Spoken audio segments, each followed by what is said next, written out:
Dzień dobry Państwu, ja nazywam się Piotr Kenia i zapraszam serdecznie dzisiaj przed stół mojego serwisu.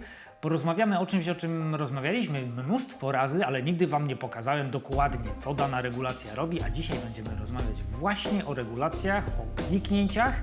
Przed nami mamy amortyzator, który należy, jak nie patrzeć, do topowej stawki, jeżeli chodzi o Linsa.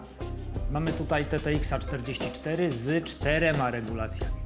Tutaj na szafcie, czyli w tym miejscu, mamy regulację CSC. CSC tłumaczy się jako Chassis Stability Control i to jest regulacja, która nam wpływa jednocześnie na tłumienie powrotu i jednocześnie na tłumienie kompresji. Gdzie sobie to przestawimy?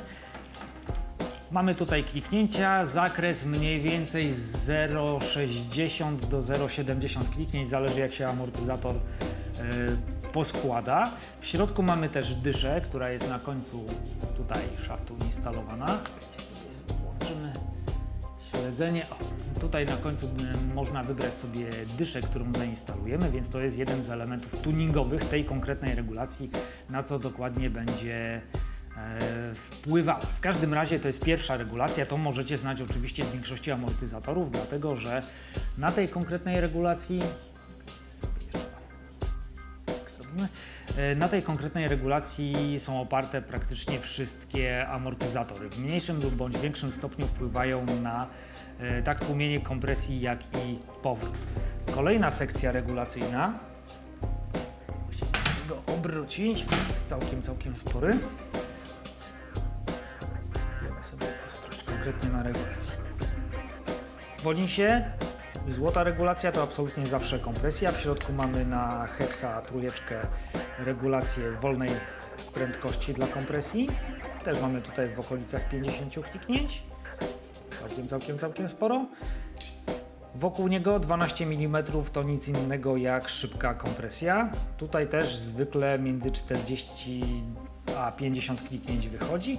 Oraz tutaj mamy regulację tłumienia powrotu. Ale zaraz powiecie, przecież przed chwilą mówiłeś, że tutaj na samym końcu mamy jeszcze jedną regulację, to jak to jest? No właśnie tamta poprzednia, czyli na szafcie, wpływa nam jednocześnie na tłumienie powrotu, jak i kompresję, a ta regulacja wpływa nam tylko i wyłącznie na powrót, a ta tylko i wyłącznie na kompresję, czyli możemy tutaj skalować sobie do woli, jak ma całość wyglądać. No i co? Bierzemy się w takim razie za montaż tego amortyzatora na hamowni. Oczywiście nie powiem Wam, do jakiej specyfikacji, do jakiego pojazdu on dokładnie jest robiony, bo nie na tym polega zadanie. Dzisiaj będziemy rozmawiać tylko i wyłącznie o regulacjach. Także przenosimy się do drugiego pomieszczenia i odpalamy hamownię. Mamy amortyzator już na hamowni, tak jak mówiłem Wam wcześniej, mamy do przetestowania regulacje, co będą robić, więc będziemy sobie tarmosić ten amortyzator, będziemy go chłostać na hamowni i będziemy sobie klikać. Zaczniemy od regulacji CSC, Chassis Stability Control, następnie zrobimy sobie regulację tłumienia powrotu i tłumienie kompresji zostawimy na sam koniec, żebyście sobie zobaczyli, jak to wszystko działa.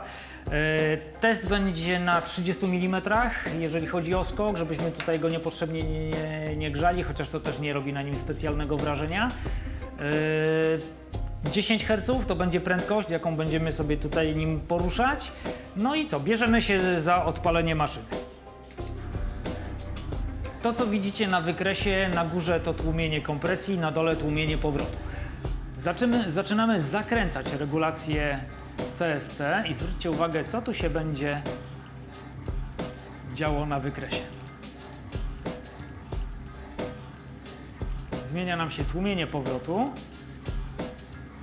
I zaczyna nam się też zmieniać pod koniec tłumienie kompresji. Także dlatego właśnie mówi się, że ta konkretna regulacja wpływa nam nie tylko na tłumienie powrotu, ale i na kompresję. Dlatego też nazywa się ją Chassis Stability Control, ponieważ jest to taka regulacja, która jednocześnie nam stabilizuje cały, w tym przypadku, samochód. Ok, a w tym momencie będziemy sobie testować pracę tłumienia powrotu, jeżeli chodzi o regulację. Znowu mamy już ustawiony regulator CSC. Bierzemy się za tłumienie samego wolnego powrotu. Ok, i zaczynamy go dokręcać. Zwróćcie uwagę na to, że zmienia się faktycznie to w bardzo dobrym, dużym zakresie tłumienie powrotu. Bez wpływu na kompresję, bo to jest najważniejsze, że ten regulator działa tylko i wyłącznie na dół zakresu, a w ogóle nie wpływa na górę.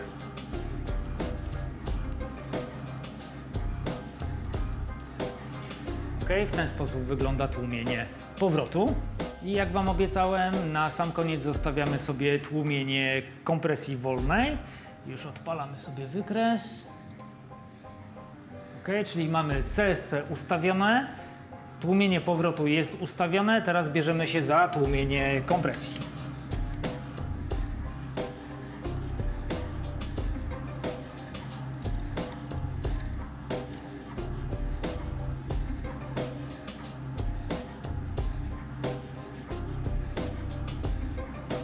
Także w ten sposób wygląda regulator samej kompresji wolnej.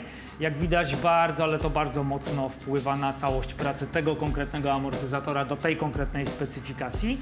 No i w tym momencie mamy amortyzator ustawiony, czyli CSC ustawione, tłumienie powrotu ustawione, tłumienie na low speedzie jest ustawione. Jedyne, czego Wam nie pokażę, to zakresu tłumienia szybkiej kompresji, dlatego że musiałbym do bardzo, ale to bardzo dużych prędkości amortyzator rozpędzić, a tego absolutnie bym nie chciał, dlatego że to jest po prostu niebezpieczne przy nim kręcić w momencie, gdy jest właśnie napędzany do na przykład 2, 3, 4, 5 metrów na sekundę.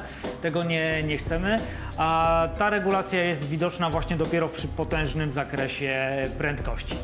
Także w ten sposób wygląda temat regulacji, więc reasumując, regulacja CSC wpływa na kompresję i powrót, regulacja powrotu tylko na powrót, regulacja kompresji tylko i wyłącznie na kompresję i są całkowicie niezależne. Regulacje i kompresji i powrotu tutaj na zbiorniku wpływa, powiedzmy, że trochę zawierają się w tej jednej regulacji. Dzięki temu to jest jeden z najbardziej rozbudowanych, jeżeli chodzi o kliknięcia i tak dalej, same zakresy regulacyjne amortyzatorów świata, dlatego że tutaj można w niemalże dowolny sposób kreować jego charakterystykę, co jest wspaniałe. Dlatego właśnie Onis ma jedne z najlepszych amortyzatorów na świecie, dlatego bardzo lubię amortyzatory, na których robię kilka kliknięć, a one mi faktycznie reagują, widzę na wykresie zmiany, jeżeli chodzi o pracę. To wszystko, co mam dla Was dzisiaj. Do zobaczenia w kolejnym filmie.